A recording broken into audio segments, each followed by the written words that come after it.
Hello friends, स्वागत है आपका परीक्षा चिंतन पे। मैं विवेक आप लोगों का स्वागत करता हूं आज के इस नए वीडियो में, जो कि संबंधित है हिंदी के कुछ एमसीक्यूज जो कि कॉम्पिटिटिव एग्जाम की दृष्टिकोण से महत्वपूर्ण हैं।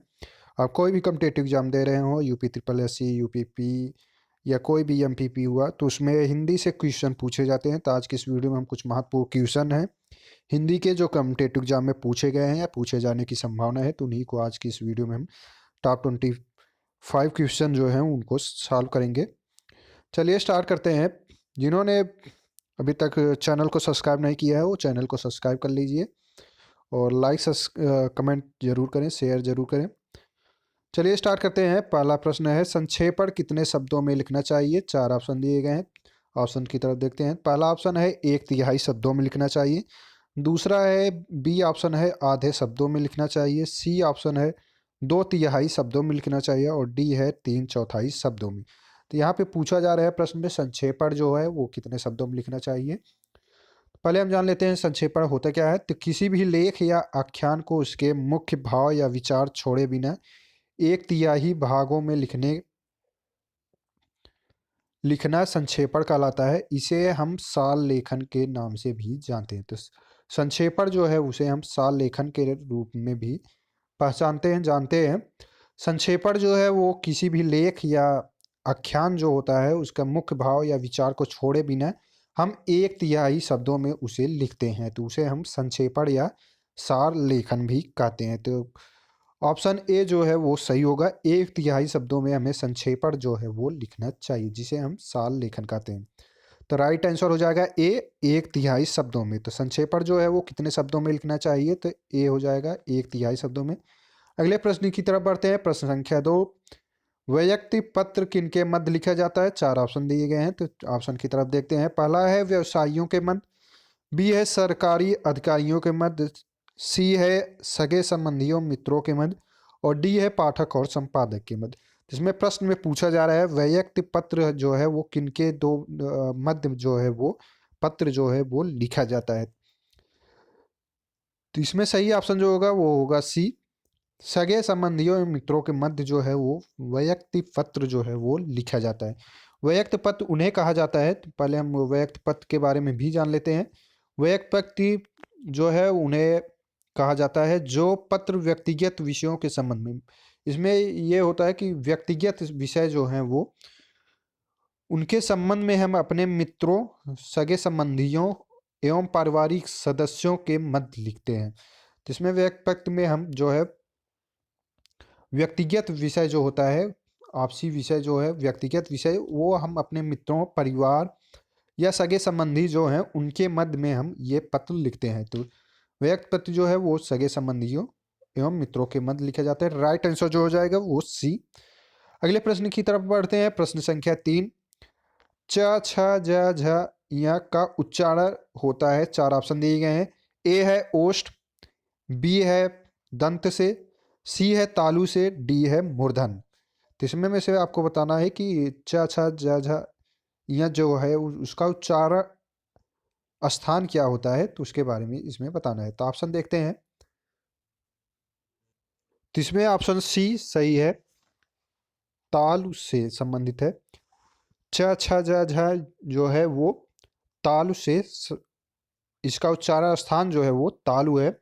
क्योंकि जिन व्यंजनों के उच्चारण के समय जब हम किसी व्यंजन को उच्चारण कर रहे होते हैं तो जिह्वा का अग्रभाग जो है वो कठोर तालु से संपर्क करता है, कठोर तालु को स्पर्श करता है, तो उसे हम तालव्य व्यंजन कहते हैं। तो इसलिए च छ ज झ जो है वो उसका उच्चारण स्थान जो है वो तालु से है। तो राइट आंसर सी हो जाएगा। च छ ज झ या जो है वो तालु से स्पर्श करता है, उसका उच्चारण स्थान जो है वो तालु से है। अगले प्रश्न की तरफ बढ़ते हैं। प्रश्न संख्या 4, स्वर संधि के कितने प्रकार होते हैं? चार ऑप्शन दिए गए हैं। ए है 2, बी है 3, सी है 4 और डी है 5। तो इसमें में से आपको बताना है स्वर संधि जो है वो कितने प्रकार का होता है।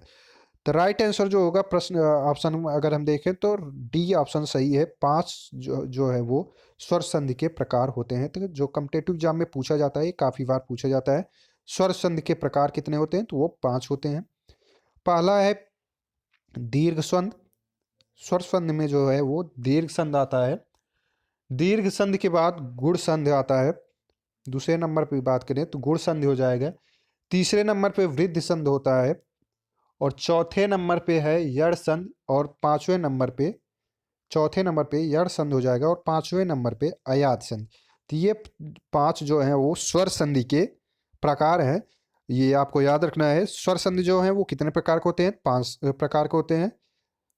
दीर्घ संधि, गुण संधि, वृद्धि संधि, यड़ संधि एवं अयाद संधि। ये पांचों जो हैं वो स्वर संधि के प्रकार हैं। तो अगले प्रश्न की तरफ बढ़ते हैं। प्रश्न संख्या 5। तो इस तरीके से तो स्वर संधि के बारे में भी देख लेते हैं। स्वर संधि होता क्या है? स्वर के साथ स्वर का मेल होने पर जो विकार होता है उसे हम स्वर संधि कहते हैं। यानी जब दो वर्णों का मेल हो रहा हो, वहां पे जब दो स्वर आ रहे हों, उनके विकार से जो विकार होता है तो उसे हम स्वर संधि कहते हैं। तो स्वर संधि जो होगा वो 5 प्रकार का होगा। तो ये कॉम्पिटिटिव एग्जाम में काफी बार पूछे गए हैं, इसको याद रखना है। अगले प्रश्न की तरफ बढ़ते हैं। प्रश्न संख्या 5, निम्नलिखित में से कौन सा शब्द तत्सम नहीं है? तो इसमें में से आपको पहचानना है। 4 ऑप्शन दिए गए हैं, उनमें में से तत्सम कौन सा नहीं है। ए है पक्ष, बी है वायु, सी है साई, डी है राजा। इनमें में से बताना है कि कौन सा जो है वो तत्सम नहीं है, तत्सम शब्द नहीं है। तो इन ऑप्शनों में से पहचाना है कि कौन सा शब्द जो है वो तत्सम नहीं है। पहले हम जान लेते हैं तत्सम शब्द होते क्या हैं। तत्सम के बारे में जान लेते हैं। तत्सम शब्द जो है वो 2 शब्दों से मिलकर बना है। तत्सम जो है वो तत् प्लस सम 2 शब्दों से मिलकर बना है, जिसका अर्थ है उसके समान, या तत्सम का जो अर्थ है वो उसके समान। हिंदी में बहुत से शब्द संस्कृत से सीधे आ गए हैं और आज भी संस्कृत के मूल शब्द की ही भांति हिंदी में प्रयुक्त होते हैं। इन्हीं शब्दों को हम तत्सम शब्द कहते हैं। तत्सम जो है वो संस्कृत के वे शब्द हैं जो कि प्राचीन काल से संस्कृत भाषा के वही शब्द हिंदी में प्रयोग होने लगे हैं उसी रूप में। तो वे शब्द जो हैं वो तत्सम शब्द कहलाते हैं। जैसे एग्जाम्पल फॉर धन, नारी, जलज, सर्वदा, सीमा, ये सभी जो हैं वो तत्सम शब्द हैं जो कि संस्कृत भाषा। तो ये आपको याद रखना है। मेन जो है वो तत्सम शब्द जो होंगे वो संस्कृत से सीधे रूप में हिंदी में आए हुए शब्द हैं, तो उन्हीं को पहचाना है। ए है पक्ष, बी है वायु, सी है साई, डी है राजा। तो इनमें में से सही ऑप्शन जो है वो सी है। साई जो है वो तत्सम शब्द नहीं है। बाकी जो है पक्ष, वायु, राजा, ये सभी जो हैं वो तत्सम शब्द हैं। साई का तत्सम रूप जो होता है वो स्वामी होगा। साई जो होते हैं उनका तत्सम रूप जो है वो स्वामी होगा। तो राइट आंसर जो होगा वो सी, साई जो है वो तत्सम रूप नहीं है। अगला प्रश्न है प्रश्न संख्या 6, निम्नलिखित में से कौन सा शब्द तद्भव है? तो इसमें आपको पहचानना है कि तद्भव कौन सा है, उनके बारे में। ऑप्शन देखते हैं। ए है पंख, बी है अक्षर, सी है कार, डी है आज्ञा। तो इसमें में से पहचानना है कि कौन सा शब्द जो है वो तद्भव नहीं है। पहले हम जान लेते हैं तद्भव क्या है। तद्भव जो है वो शब्द का अर्थ है उससे होना, यानी कि ये तद्भव जो है, जो शब्द है वो उससे होना, अर्थात वे शब्द जो स्रोत भाषा के शब्दों से विकसित हुए हैं। ये जो हैं वो स्रोत भाषा से विकसित शब्द हैं। चूंकि ये शब्द संस्कृत से चलकर इनका तद्भव शब्द जो है वो पाली, पहले पाली भाषा चल रही थी, उसके बाद प्राकृत भाषा हो गया, इसके बाद अभ्रंश से होते हुए ये कई स्रोत भाषाओं से विकसित हुए हैं तो हिंदी तक ये पहुँचे हैं। तो पाली, प्राकृतिक, अपभ्रंश, इनसे परिवर्तित होते हुए ये हिंदी में शब्द पहुँचे हुए हैं। अतः इन स्वरूप में परिवर्तन आ गया है और उन्हीं को हम तद्भव शब्द कहते हैं। तद्भव शब्द जो है वो एग्जाम्पल जैसे दही शब्द जो है वो दधि से, यानी संस्कृत में जो दधि था उससे मिलके परिवर्तित होते हुए पाली, प्राकृतिक, अपभ्रंश से परिवर्तित होते हुए हिंदी में दही के नाम से जाना जाने लगा। इसके अलावा कान शब्द जो है वो तद्भव है, जो कि विकसित हुआ है कृष्ण शब्द से। तो ये कुछ एग्जाम्पल हैं तद्भव के। तो इसमें में से आपको पहचाना है कि कौन सा शब्द तद्भव नहीं है। तो ए है पंख, बी है अक्षर, सी है कार, डी है आज्ञा। तो इसमें सही ऑप्शन जो होगा वो होगा ए, पंख जो है वो तद्भव शब्द नहीं है। पंख जो है वो तद्भव शब्द नहीं है। बाकी जो अक्षर, कार्य और आज्ञा ये सभी जो हैं वो तद्भव शब्द हैं। तो ये कॉम्पिटिटिव एग्जाम में पूछा जाता है, तद्भव शब्द, तत्सम शब्द, तो उनके बारे में आपको बताना है। पंख जो है उसका तत्सम जो है वो पक्ष होगा। तो यहाँ आपको यहाँ पे पूछ रहा है कौन सा तद्भव है। तो तद्भव जो है वो पंख है। प्रश्न में पूछा गया है कि तद्भव शब्द कौन सा है, तो उसमें पंख होगा। अक्षर, कार्य, आज्ञा जो है ये तत्सम शब्द हैं। सभी ये तीनों जो हैं वो तत्सम शब्द हैं।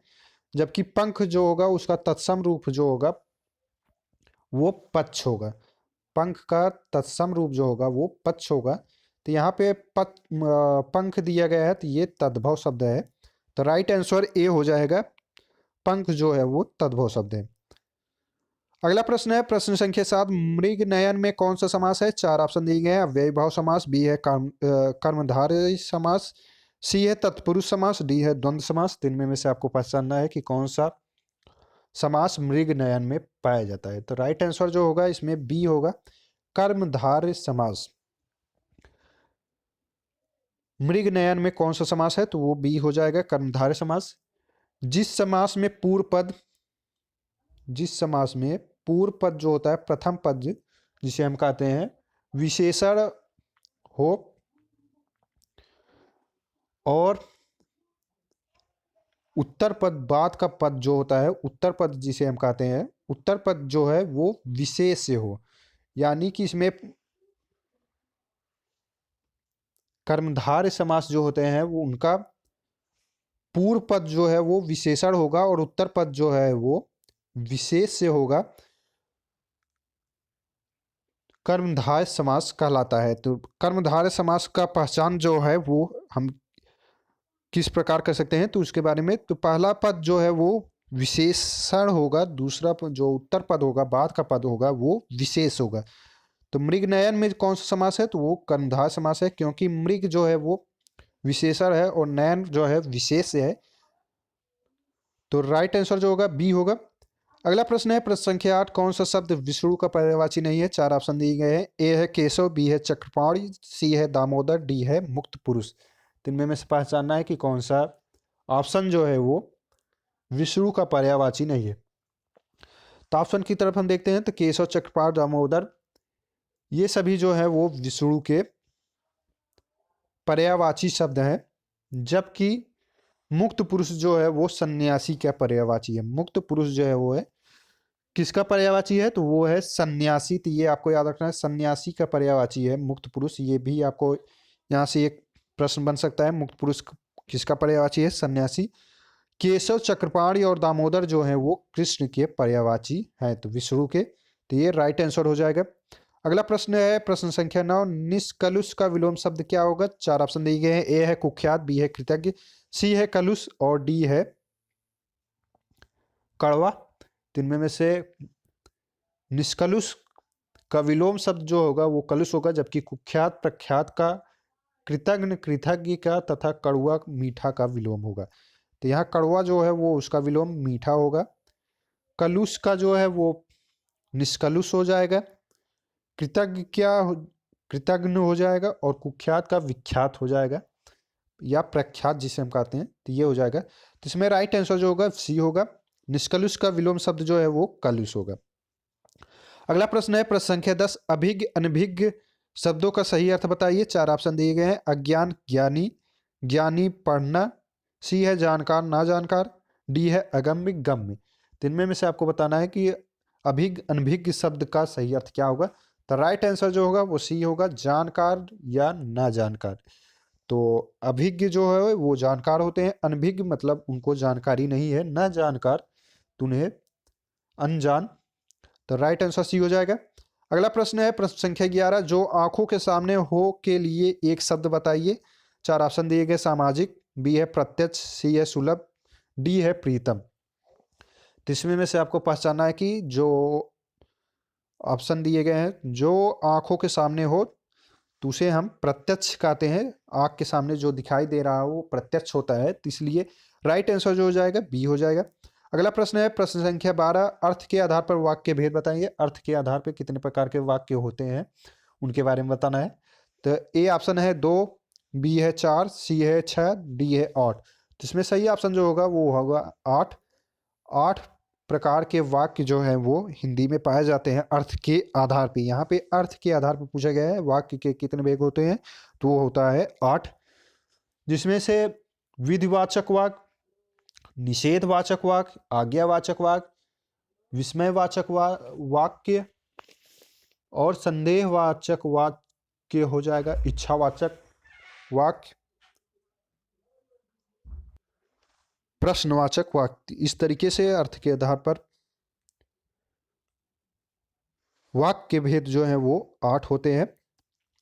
अगला प्रश्न है प्रश्न संख्या 13, निम्नलिखित में से कौन सा वाक्य अशुद्ध है। 4 ऑप्शन दिए गए हैं। ए है यह एक गंभीर समस्या है, बी है मुझे बड़ी भूख लगी है, सी है मैंने राम से पूछा, डी है वह घर गया। तो इसमें में से कौन सा जो है वो वाक्य जो है वो अशुद्ध है। तो इसमें राइट आंसर जो होगा बी होगा, मुझे बड़ी भूख लगी है। ये जो वाक्य है वो अशुद्ध है, क्योंकि बड़ी सब जो यहाँ पे प्रयोग किया गया है, बड़ी नहीं होके यहाँ पे बहुत का शब्द जो है वो प्रयोग करना चाहिए था। तो ये बी ऑप्शन जो है वो अशुद्ध वाक्य है। यहाँ पर होगा मुझे बहुत भूख लगी है। तो राइट आंसर जो हो जाएगा बी।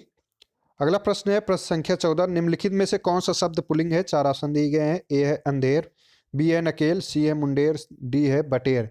तो इसमें में से राइट आंसर जो होगा वो ए होगा, अंधेर जो है वो पुल्लिंग शब्द है, जबकि नकेल, मुंडेर और बटेर ये तीनों शब्द जो हैं वो स्त्रीलिंग है। तो राइट आंसर जो हो जाएगा वो ए हो जाएगा, अंधेर जो है वो पुल्लिंग शब्द है।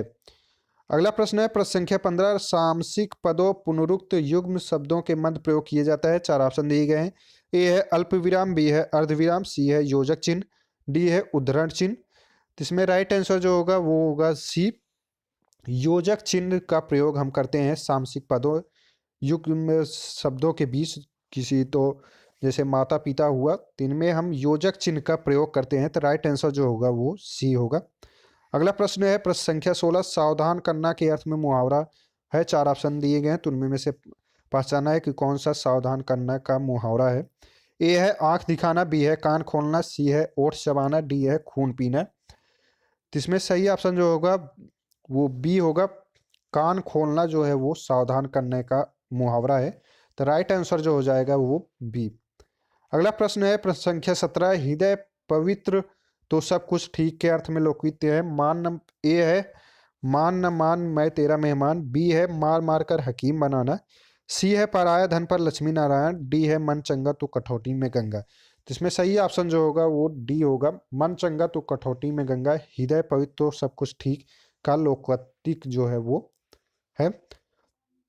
तो राइट आंसर जो हो जाएगा वो डी हो जाएगा।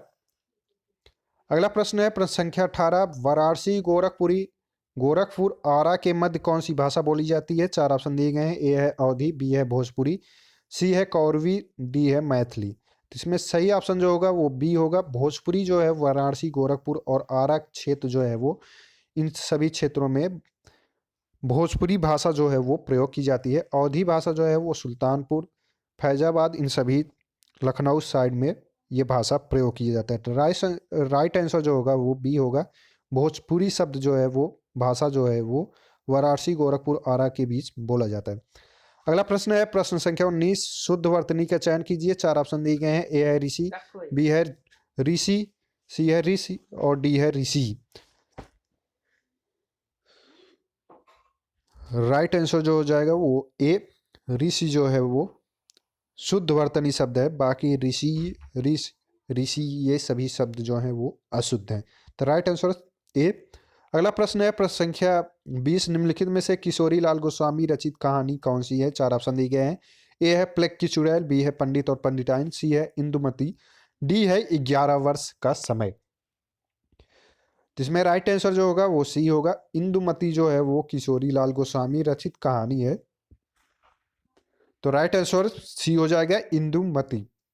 अगला प्रश्न है प्रश्न संख्या 21, निम्नलिखित में से कौन सा शब्द विदेशी नहीं है? देशी विदेशी शब्द, तुमको पहचाना कि कौन सा शब्द जो है वो विदेशी ना होके देसी शब्द है। ए है कमर, बी है कमरा, सी है कमेटी, डी है कान। जिसमें से राइट आंसर जो होगा वो डी, कान जो है वो देसी शब्द है, देसा शब्द है, ये जो है वो विदेशी शब्द नहीं है। तो इसमें प्रश्न में क्यों पूछा गया है, तो विदेशी शब्द कौन सा नहीं है, तो वो कान हो जाएगा।